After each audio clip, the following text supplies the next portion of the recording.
Alright, welcome back to Game 10 of Lucid's 2022 tournament, where we were playing Phlegra. It was turn 46. To watch the struggles of others. We witness a lot of battles, none of which are ours yet. We will be fighting Atlantis soon, but no wars currently.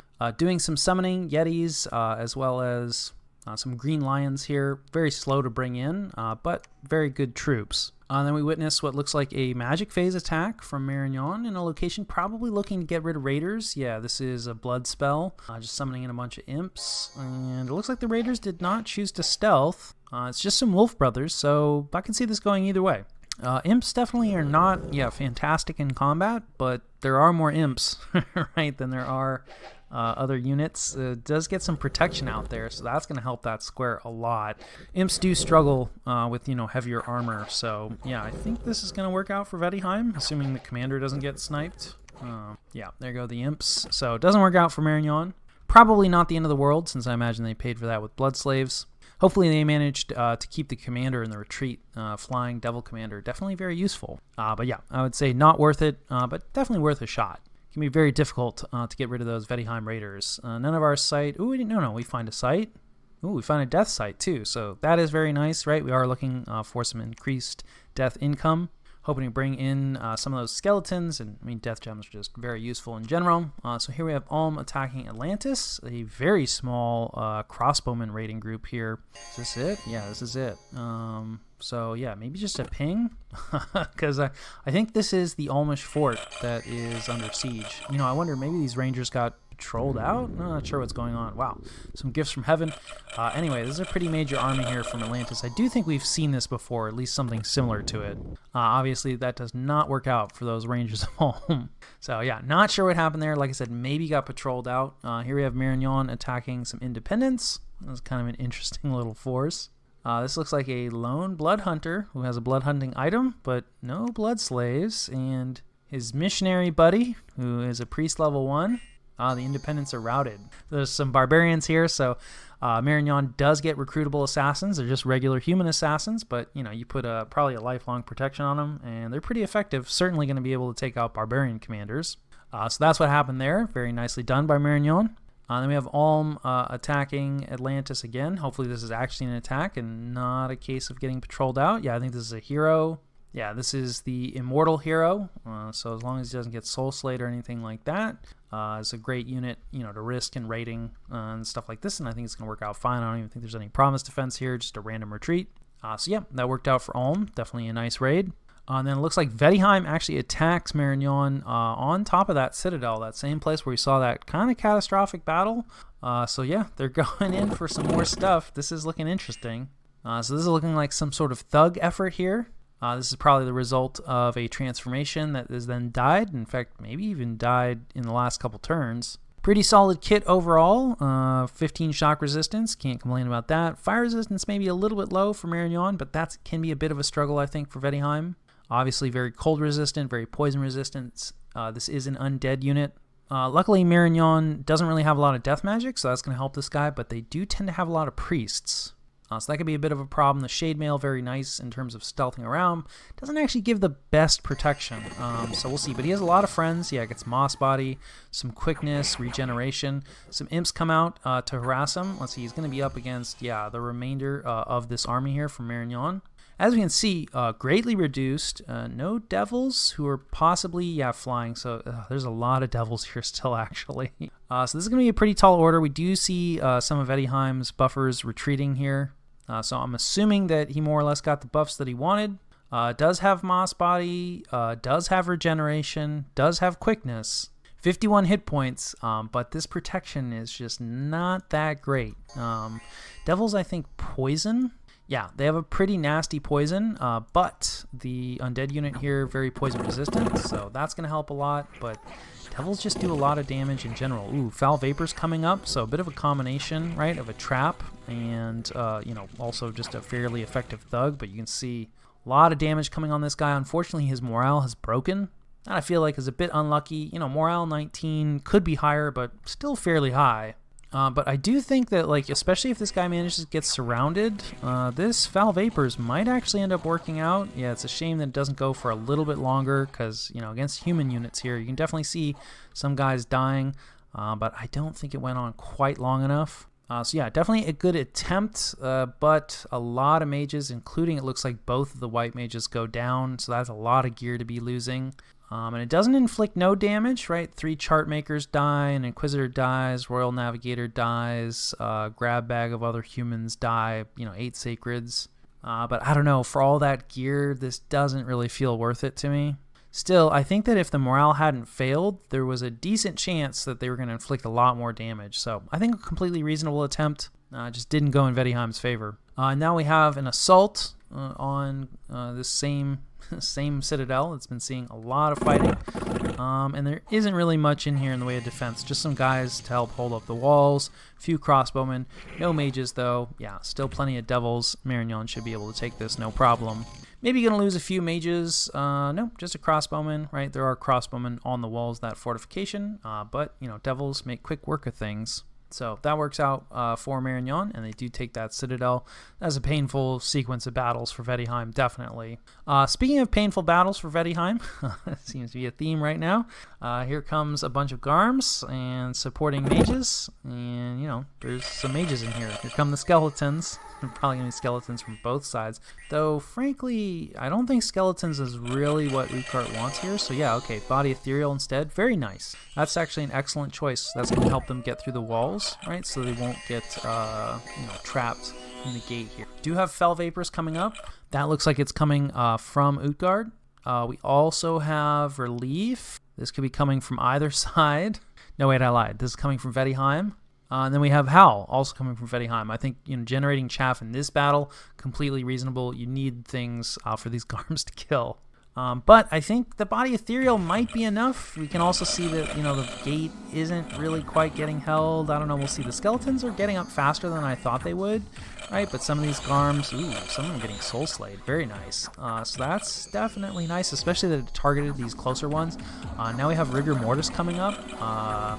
Also, Light of the Northern Star, these are both coming from Vetiheim. So Vetiheim throwing down a lot of battlefield-wide magic. Yeah, it looks like probably Quagmire also from Vetiheim, right? So Vetiheim is trying to fatigue these Garms out as much as possible. And, the Foul Vapors isn't going to kill any Garms, but, it'll help get through their regeneration. And really probably more likely to kill the human mages. But it does look like Utgard's ready. So they've at least gotten poison resistance on all their mages, though it looks like it might not be the battlefield wide, but like I said, it's not going to matter as much for the Garms, but a lot of Soul Slays coming out here. Hadn't really considered, Vetiheim gets a decent number of Astral Mages, and these Soul Slays are really doing a number on these Garms. It's a shame we don't have more Astral. We do have a decent number of Indie Mages now, so definitely we should take note of this, because Soul Slay here is doing great work, and I don't think Utgard cast Anti-Magic. Yeah, they did not, so definitely a major mistake, because they have Astral Mages, and they have the research for it, so it's definitely something they could have cast, but chose not to, and I would say paying the price for it now. They probably won't lose their mages, because they'll be able to generate enough skeletons.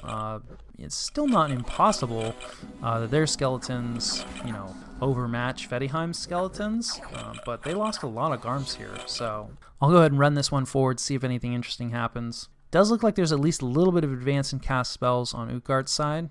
And yeah, this lady is a very powerful death mage, so she might be enough to power through. So we're now on battle round 25, and of course it's really the fatigue, I think, that's coming into play. So Vetiheim has relief up, whereas Utgard does not, so it's actually Vetiheim's skeleton production that's looking like it's going to overwhelm Utgard's force here. I'd say there's a pretty good chance now that Utgard loses these mages. So we'll go ahead and let it run forward some more. Yeah, pretty much all these mages are asleep. And so, yeah, really nicely done. It was a great fatigue play by Vetiheim. They had the, Soul Slay to kill the Garms. I would say that, Vetiheim really needed this. But this is a huge win, right? Killing 34 Garms is huge. Also killing 15 of these mages, 6 of these cap-only mages. Utgard lost a ton here, especially because with their, terrible scales, it's going to be a lot harder for them to replace some of these mage losses.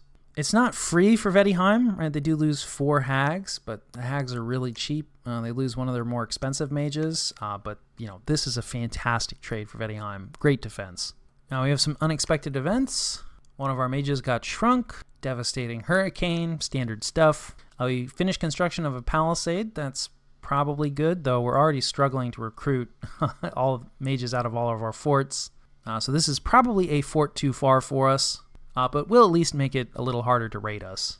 And I'll catch you guys after the jump. All right, this is the situation and what we did about it. We are launching our attacks against Atlantis this turn. It's definitely not the most impressive opening salvo of attacks that I've ever had in a war. We are making a few, but a lot of the attacks we're making are, more raiding in nature. So we have a couple Mouflon groups out there, similar to what we've seen before. We can see that this fortification, unfortunately, now both does not have our Dominion in it anymore, though it is surrounded by our Dominion. So obviously Atlantis has been doing some work to correct this situation. We can see they have a temple there now. And it is also cold too, which is not fantastic for us, so this doesn't bode well. I don't think the situation is going to improve for us, so we're definitely still going to go in, but we are sending in, oh boy, one of these groups again, so we're just going to summon some fire elementals. I don't love these groups. I do think there are things you can do with Cyclops Smiths, but, not thrilled with this. It might work. Fire elementals, of course, don't like the cold. These guys do. We've given them at least, some armor. Send them to advance and cast spells. They have a few of these giant bodyguards who are fairly effective. I don't think we'll be up against a ton, but, if they patrol with all these Ice Guard, could be a problem. So we'll see. Hopefully, we'll at least lock this down and then move our siege strength in, so it won't be vulnerable to Murdering Winter for as long.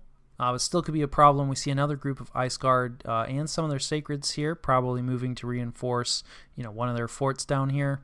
We are moving some Tyrants up, so we have kind of an interesting group here. We're going to try to use Gift of Flight on this guy, which, I don't know, Gift of Flight is notoriously inconsistent. Probably not worth the mage, but, I just felt, let's give it a shot. Certainly, if we can get this guy flying and get him in the rear, I do think that will be helpful. So yeah, we'll see how that goes. He is just moving up into position this turn. We're just going to ping this throne with one of the madman that we got. So there's not a whole lot there, but this really scary army that we've seen from Atlantis is right next door.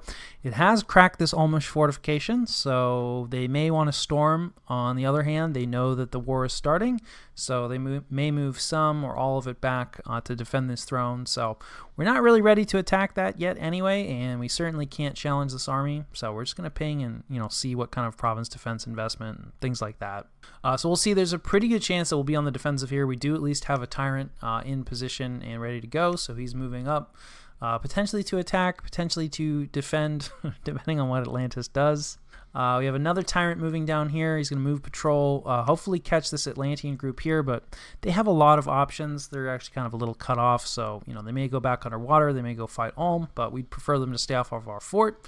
So we're going to move our Tyrant in position, hopefully catch him with the patrol. If not, he'll be ready to jump off against one of Atlantis's provinces next turn. We were going to raid with some Mouflon here, but unfortunately there's a Ulmish Golem here now. So we're just going to move them over. We have a few other groups. I think this is, another small Mouflon group. So we did cut down the number of Mouflon that we're using. So I like that. I feel like we were probably committing too many before, but we might run into attrition problems with these lower numbers. So we'll have to see how that works out. Also depends a lot, of course, on what Atlantis's average province defense investment is. And then we have a heavier group here, also some Mouflon, but we're just throwing in some of our throne mages to summon in some air elementals. These guys are really valuable, so I don't know how I feel about this.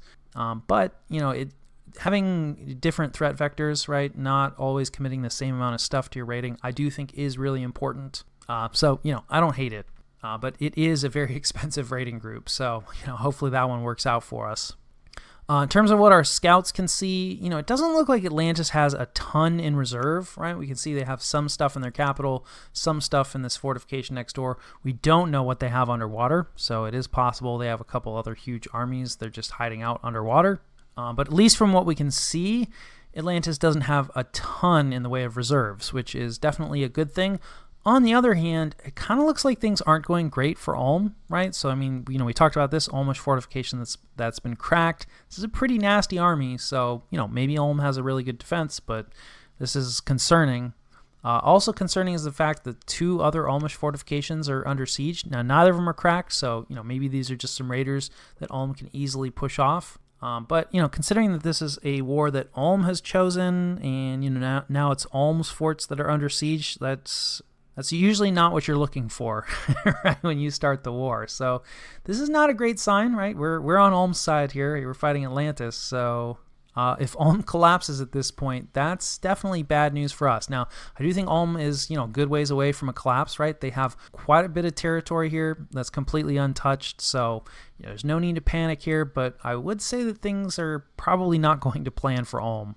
So I think that, more or less covers what we're up to. No troop recruitment, limited mage recruitment, and of course, got to get those tyrants out. It looks like Utgard did not commit all of their sacreds, which I think is probably wise, because it was a situation where it's going to be difficult for them to fit, all their sacreds through that gap anyway. So they do have a chance to try this again. On the other hand, Vettiheim didn't lose all that much, so I feel like Vettiheim can pretty much do what they did before again. So not sure we're going to see a storm here. Especially considering there's probably little to no mage support here for Utgard. Would not surprise me if we saw Vettiheim, start to raid out a bunch. On the other hand, right, we didn't really see any troops inside of Xibalba, so, Vettiheim might be a little low in the troop department right now. So anyway, we'll definitely want to keep an eye on this, right? We do have a non-aggression pact with Utgard, but no love lost there. So if they start to get the upper hand against Vettiheim, we may need to start thinking about our border. But for the moment, at least, Vettiheim is making sure that we don't have to worry about that. Looks like Marignan has managed to raid back some of their territory from Vettiheim, though Marignan probably will need some time, to rebuild this army a little bit before they move forward. But overall, I'd say things are, going in Marignan's favor in their war against Vettiheim. And of course, Mictlan, we don't really know what they're up to. As far as we can tell, they're not fighting anybody. Pretty good chance they're just doing a bunch of blood hunting and summoning in a bunch of Ozzel-Ottles. We can take a quick look at research. We're going for Evocation 7. This is primarily for Firestorm. There's a few other spells like Acid Storm we could maybe reach for. Wind of Death we could maybe reach for if we get the right randoms. But primarily, I think Firestorm is going to be the big pickup for us here for that level of magic. And then we're just headed up to Alteration 9. We have enough Earth magic and enough Astral magic now, thanks to our Throne Mages, that I think the level 9 spells there are going to be pretty useful for us. It will be a little while before we get there. It'll be 2 turns, then we'll have Evocation 7. Alteration 9 is going to take a little bit longer than that. So yeah, I think that more or less covers turn 46. All right, welcome back to Game 10 of Lucid's 2022 tournament, where we were playing Phlegra. It was turn 47. And of course, this is the start of our war with Atlantis, and we can see a lot of battles back and forth. We are trying to heat things up. Yeah, this is on top of that fort that we sent our Cyclops Smiths, so I definitely approve of that, right? We're trying to warm that up before we send in all the really squishy human mages that are going to get absolutely obliterated by Murdering Winter. So fingers crossed that works out for us. And then let's see, there's a lot of battles to go through. So we get attacked by Atlantis in a location. This is one of their cap-only mages, I think. I'm not actually sure. Ooh, this is a Thug. Pretty standard-ish kitting. Set up for chaff clearing, with the Frostbrand and the Vine Shield. Everything else I think is reasonable, relatively cheap. Not sure about the Burning Pearl, maybe just for extra fire resistance. We are a pretty fire-heavy nation. 10 fire resistance might be enough. The Pearl's just not too useful with the Frostbrand since it's an AoE attack anyway. And unfortunately, one of our Mouflon raiding groups, it looks like, runs into this, and they have absolutely no chance of beating this guy. Yeah, he puts up Soul Vortex. That's going to be really, really bad. So this raid is not going to work out for us. Actually, yeah, and we're getting attacked in a location. So this is possibly a magic phase attack? No, you know what this is? We were moving a Mouflon group out to get access because we've been blocked by Ulm, and it looks like they ran into this raider. So at least, most of our Mouflon, it looks like retreat. Some of them even survive. One of them survives. So that is not an auspicious start. Well, we lose a province there. Let's see. We have another battle here. This is our attack, at least. So, okay. This is our ping from our madman. And it looks like, I don't know if this is all, but most of that army moved off of Ulm's fortification to try to block whatever it was that we were going to do. So definitely happy we didn't walk into this. I would say that we are not ready to be fighting that army just yet. And then we get attacked by Atlantis in a location. Yeah, not going great, I would say. This guy at least is not fully kitted out. Possibly some Skelly spam. Of course, we only have a little bit of Jaguar tribe here. So this is probably not going to work out for us. Yeah, a little bit of Skelly spam. I think that's going to work for Atlantis. It's not impossible that we come away with it. Yeah, no, it doesn't work out for us. Let's see, we have Marignon cleaning out some independents. Take a quick look at that. If it's probably some assassin stuff. Ooh, no, he's just pinging the throne. This is one of the more dangerous thrones. All those Springhawks can be a bit of a problem. And then, yeah, Air 4, Astral 5 on a Titan. It's nothing to sneeze at. But I do have faith in Marignon. I'm sure they'll be able to sort it out. And then we have Ulm making an attack against Atlantis. Definitely hoping that Ulm is going to do some lifting. Ooh, Ulm is coming out swinging. This is the fortification I think that Atlantis mostly evacuated. So yeah, this is kind of good news, good timing. Although, yeah, I think that was a doom. So a bit sad that the army moved out from that. And we have a retreat here from really the only thing that Atlantis is probably going to care about. So actually this is nicely done by Atlantis, I would say. In fact, even their units are retreating now. So Ulm is able to break free. Youch. So it looks like I missed a Wind of Death. So yeah, this is extra nicely done by Atlantis. So right, there was an army here. Ulm moved out to fight it. And instead they found nothing except a little bit of chaff in front. And then, yep, this fellow throws out a Wind of Death. And he only needs to throw out the one Wind of Death. And it looks like Ulm probably did not get a turn 1 anti-magic. They certainly did not, and of course, one of the things about Ulm is they have lower than normal magic resistance. So while Wind of Death is extremely painful for normal human nations, it's extra painful for Ulm. So yeah, this is, I don't want to say a catastrophe. Like, right, from a mage standpoint, it's not the end of the world. They lose 5 mages, that hurts. They lose half of the rangers here. The rangers, at least, are more expensive than normal crossbows. That's not ideal. So yeah, that's not great, but at least it's just mostly mundane units that can be replaced. Definitely something we should take note of, though. Not sure if we have turn 1 anti-magic set up in our army yet, but if not, hopefully this triggers us to set that up. Also something that Ulm should certainly look into. So let's see, we have a battle between Marignon and Vedheim. This is Marignon making the attack. Looks like, yeah, I think they're just taking some stuff back. There's a water bottle elemental here. And Vedheim has chosen to put some province defense, but has not chosen to hang out. Water elementals are really scary. We have some imps coming out. I think Marignon's going to be able to handle this no problem. And they do indeed take it. Just spend a few blood slaves to do it. That seems reasonably efficient to me. And then we get attacked by Atlantis in a place. I think we're down provinces relatively significantly from the start of this war. Okay, this is looking like something we can handle, right? This is some swarm raiding. They have, I guess Atlantis doesn't really get any nature, so they just have an indie nature mage here who are they now happy to get rid of, but they bumped into our tyrant. So I think our tyrant's going to be able to do just fine, though he is set to cast spells, which is perhaps not the best. This is his kit. This is, I think, somewhat standard for us at this point in the game. The Firebrand is a bit painful because it costs double what a Frostbrand costs, but considering we're going up against Atlantis and, ice armor and everything is kind of their thing, I don't think a Frostbrand is going to be, terribly effective against them. Also, they like to summon a lot of undead. So I think Firebrand, definitely the right choice. Shield of Valor, probably this would be better as a Vine Shield, though Atlantis' troops do hit really hard. Vine shields have a tendency to break. So I don't hate it. We're pretty limited in terms of our head slot. Potentially some more magic resistance would be nice. We're up to 21 thanks to this amulet of anti-magic. So, it's not terrible.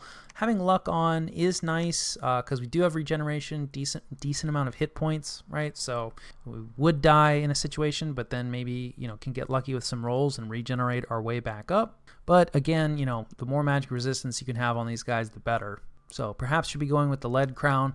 And then Blue Dragon Scale Mail is okay as far as armor goes, but the 15 cold resistance I think is going to be really relevant against Atlantis. So that's a look at the kit that we're running, at least for the moment, on this fellow. We'll have to take a look at more of them as they start to get into combat. So he is at least able to see off that Deer Tribe Shaman. Hooray. And then we have a couple of attacks against Atlantis. Let's take a look. I think some of these are legitimate. This is just a standard Mouflon group against a relatively standard amount of province defense. I think this will go fine for us. Yeah, no losses as well. So I do think we were a little too heavy on the Mouflon groups in previous wars. But again, this is only 6 province defense. We'll see if Atlantis, bumps up their province defense. in which case we may end up needing to commit larger Mouflon groups again. Speaking of Mouflon groups, in fact, I think this one might even be a little bit larger. And we're up against more province defense here, right? So this is one, especially with the crossbowmen, may not go our way. We'll see. We'll actually watch this one, see how our Mouflon do. Yeah, there's a lot of stuff here, and there's enough stuff to keep us busy. Crossbows, somewhat painful. Does look like we're going to come away with it, but I do think we're going to lose at least a couple guys here, but actually went better than I expected. Yeah, so we lose 2 Mouflon here, though we had 2 more to start with on this group. This is pretty significant investment. Wait a minute, we lost this somehow. I guess our morale broke at the last second. Or potentially a replay bug. This is a fairly old save now at this point. So, this Mouflon group could have worked, but in this case did not. And it does kind of highlight this, like, yeah, we can get away with less, but it is riskier. And so in this case, it doesn't work out. That's a bit painful.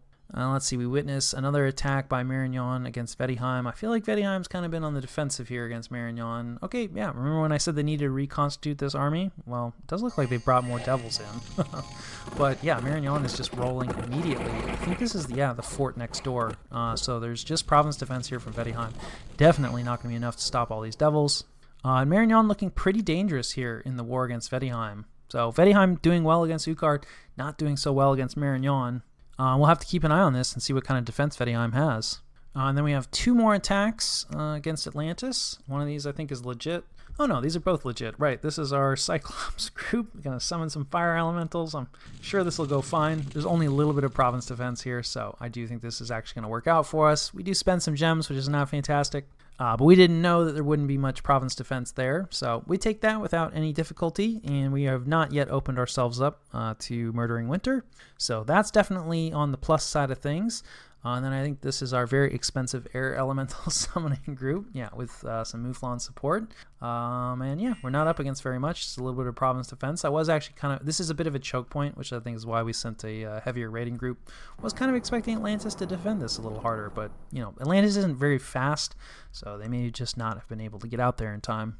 So we do manage to take that. Hopefully we didn't spend any gems, but well, mages in Dominions 5, they love to spend gems, so probably a forlorn hope. Whoa. This is probably one of, if not the main Almish force. There are a lot of mages here, a ton of sacreds, and a decent number of their infantry as well. Let's see if they are up against anything. Oh no, this is kind of looking like a Wind of Death trap. Yeah, I think that's what this is. Well, I hope I don't see any anti-magic here, but there's so many mages. Surely, right? Somebody turn 1 anti-magic. Oh, communion. No, it doesn't look like it. That was Wind of Death that just went off, and yeah. They might get the mage. I don't know. We'll see. No, probably not, unless the mage is going to stick around and try for another cast, because he is not asleep. There's the Templar here are fast enough that it might be some rain coming out. Yeah, it's almost going through their full script, which is also kind of painful. This is also going to act as a bit of a gem burn. And actually it looks like this guy might have been a little greedy, maybe thinking about a second Wind of Death. What are you thinking about? Looks like he just went into Horde of Skeleton stuff, so probably a misscript, I'm thinking. At this point, he's been routed, because everybody's been routed, but, ooh, Shadow Blast, not a bad use of a death gem. But yeah, I do think he's gonna, maybe he escapes. That would be sad. No, they do eventually get him with a Mind Burn, but yeah, it's gonna be painful for Ulm, I suspect, here. Yeah, so at least they get the caster. Unfortunately, he didn't have a skull staff with him. Always nice to be grabbing a skull staff, or at least have the option or opportunity to grab a skull staff. Losing 27 of the sacreds here from Ulm, that kind of stands out. Otherwise, like a grab bag of mages, but considering how many mages are here, losses are actually not all that bad. They lose 93 units out of 281. That's painful, but not the end of the world. Just going to double check that they didn't manage to get anti-magic up in time. I don't think so. Yeah, definitely not. So again, I think this is the first turn probably that Ulm is seeing all these Winded Deaths. So hopefully they will adjust their scripting. This army certainly is still very dangerous. Winded Death is always going to be painful for Ulm, but should be significantly less painful if they manage to get that anti-magic up first. And they have plenty of Astral Mages, so absolutely possible. Then we have some unexpected events. Let's see, there's a heat wave. This is not unexpected. This is our fault, but we like to see that. We're not so big on free thinkers, so we kick out 1,400 taxpayers. which is not ideal in a farmland province, but, you know, our scales are what they are. We lose some dominion in a place. That's a bit painful. Lose some province income, no big deal. The Throne of Fortune is trying to help us out, so there's a little bit of luck worldwide. We definitely appreciate that. The walls are only lightly damaged, though considering that we have only a few giants, right, bodyguarding 2 mages, the fact that we're getting any damage at all indicates that this isn't super heavily garrisoned. So that's definitely an encouraging sign. And I'll catch you guys after the jump. All right, this was the situation and what we did about it. Quite a few raids this turn, and also setting up some counter raids, like trying to get some answers in case this fellow comes in deeper. Looks like the answers are mostly going to be air elementals. Potentially also sending a tyrant back. No, looks like we're hoping that he just doesn't jump on top of our fort. So, you know, we don't have answers everywhere, but definitely setting up a few traps for these raiders. Also, you know, in terms of the raids we're sending out, it's definitely a mix of Mouflon groups that we have left, but we are also starting to deploy more of our tyrants with, you know, some friends to try to buff them up. But we are sending them out solo. So we'll see how this goes. The advantage, of course, is if you send them in with a bunch of stuff, especially our kind of garbage troops that we have. And then they get their butt kicked and they rout, then there's a decent chance that they will cause your tyrant to rout off. Offsetting that, the tyrants do have Berserker, so that is a way that you could, you know, potentially get around that problem. But for the moment, at least, you know, we're just sending them with a friend to get a couple buffs on them and not have to worry about them getting routed off, like while they're still trying to buff themselves up. So we have a couple different attacks by tyrants. We'll see how they go. We're also pushing forward with our nice expensive air elemental raiding group. So we do have quite a few reloads here for them, and they do actually look like they have some space. I don't recall there being too many troops on this throne fortification. So we might be able to raid out, you know, a couple more provinces, but we do need to be careful, right? We are starting to get pretty close to Atlantis's fortifications where their troops are coming out of. At least this underwater fort here doesn't really look like there's too much in it. So like I said, we're not really in a position to take that yet, unfortunately, but, you know, we are starting to build up a few death gems. Our death gem income is improving, so we'll hopefully get some skeletons here in the not too distant future. And then otherwise, I think, you know, in terms of what we're doing, the biggest news, this is heat on top of this fortification, so that worked out fine, and we are sending forward our full army. I think it's pretty solid from a cold resistance standpoint. We don't have the army-wide buff yet, so that's not ideal. But otherwise, we do have fog warriors in here. I think we have, yeah, some elemental summoning, flaming arrows, you know, a few other things. We haven't committed a ton of mages. Yeah, here's mass protection down here. So there's definitely plenty of mages in this group, but, you know, it's not like we've moved every single mage because, you know, Wind of Death, Murdering Winter, like, yeah, there's lots of things that can kill a stack of human mages, so we're trying to keep the count relatively low, right? Balance between bringing enough battle magic but not bringing so many mages that we're just going to get cheese. Also to that end, you know, I don't know the exact number of communion slaves we've brought here, but I guarantee you, yeah, it's not that many, so this is, you know, a one-use communion. Not sure if that's the best way to run Phlegra, but like I said, I do think it is very difficult to set up, right? You kind of have to break the rule about not bringing a ton of human mages into a single location if you want a Phlegran communion that isn't going to burn out. So we'll see how that goes. You know, at least in this case, we're right next door to a place that we can bring reinforcements in. I'm not sure. Yeah, we do have a few shackled mages that are hanging out at home. Not a full replacement, though, it looks like. So hopefully we're recruiting, we're recruiting throne mages from here, which I think is reasonable. But we are going to need to bring up more shackled mages. Trying to get that ratio correct is definitely a challenge for Phlegra, and not one that I feel that I am passing super effectively. So we'll see how that goes. We do at least have a pretty strong army here for one fight. But of course, Atlantis doesn't necessarily know that, and hopefully they will not learn it. Also in the good news department, we see that all of the Almish forts have been unlocked. So it does look like it was just raiders and Wind of Death traps. So, you know, not all good news, but still. There's still a lot left in this Almish army, and honestly still a decent amount left in this Almish army as well. So, you know, while they have been pushed back a little bit, you know, they still have plenty to bring forward. So it doesn't look like we'll be losing our ally anytime soon. Micklin, still a question mark. Vedheim, still fighting in their 2v1, it looks like. I will say that, like, from a territory control standpoint, it does kind of seem like things are starting to collapse for Vedheim, right? We see an Utgard flag relatively deep. We see Marignon's flag starting to push forward. Vedheim is usually pretty good at the raiding game, so the fact that they're not outrating their opponents seems like it's probably not going so well for them. They are still holding on to Xibalba, right? So, Utgard is just choosing to hang outside. I think that makes sense for both sides, right? If you bring that mage ball outside of the walls, there's enough Garms there that, they're going to be able to overwhelm them before you can get all the soul slays off. Conversely, we saw what happened when Utgard tried to assault, so this is looking like a stalemate, at least for the moment. And I think that more or less covers turn 47.